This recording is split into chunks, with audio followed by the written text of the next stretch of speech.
अस्सलाम वालेकुम। आज मैं आप लोगों से अपनी ज़िंदगी का एक यादगार वाक़या शेयर करना चाहता हूँ। ये उन दिनों की बात है जब मैं एनईडी इंजीनियरिंग यूनिवर्सिटी के फाइनल ईयर में था, फर्स्ट ईयर में था। तो छुट्टी वाला दिन था, मैं सुबह उठा, न्यूज़पेपर पढ़ रहा था, तो हमारे घर के सामने एक रिक्शा रुका।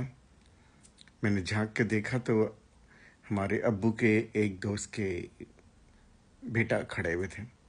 मैंने दरवाज़ा खोला, सलाम किया, पूछा भाई क्या हुआ, खैरियत है, सब इतनी सुबह सुबह आप आए हैं?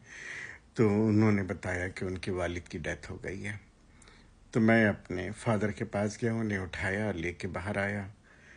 तो उन्होंने मेरे अब्बू को बताया कि उनके अब्बू की डेथ हो गई है। तो मेरे अब्बू ने इन्ना लिल्लाहि व इन्ना इलैहि राजिऊन पढ़ने के बाद सबसे पहला जुमला जो कहा वो ये कहा कि मैंने अपना सारा कर्ज माफ़ किया। तो वो भी रोना भूल करके सिर्फ अब्बू की शक्ल देखते रहे, और रिक्शे वाला भी बड़ा हैरत से अब्बू को देख रहा था। उसके बाद ये हुआ कि अब मेरे अब्बू अंदर चले गए, तो उन्होंने कहा कि अफ़ान मुझे फलाने अंकल के घर लेके चलो। वो हमारे घर से कोई 3-4 गली दूर थे। तो मैं सुबह सुबह हम लोग उनके घर पहुँचे उसी रिक्शे में। मैं अंदर गया, मैंने अंकल को उठाया, वो आए बाहर। तो उनके सामने भी वो साहब रोने लगे कि मेरे अब्बू की डेथ हो गई है। तो वो नाराज़ हो गए। उन्होंने कहा मेरा इतना सारा कर्जा लेकर के मर गया, तुम सब भाई बहन मिल करके मेरा सारा कर्जा वापस करो।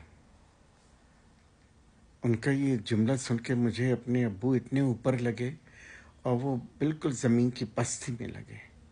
लेकिन फिर मुझे ये भी मैंने सुना था भाई, क्योंकि पैसे आपके हैं, आपकी मर्ज़ी है कि आप उसको माफ़ करें या ना माफ़ करें।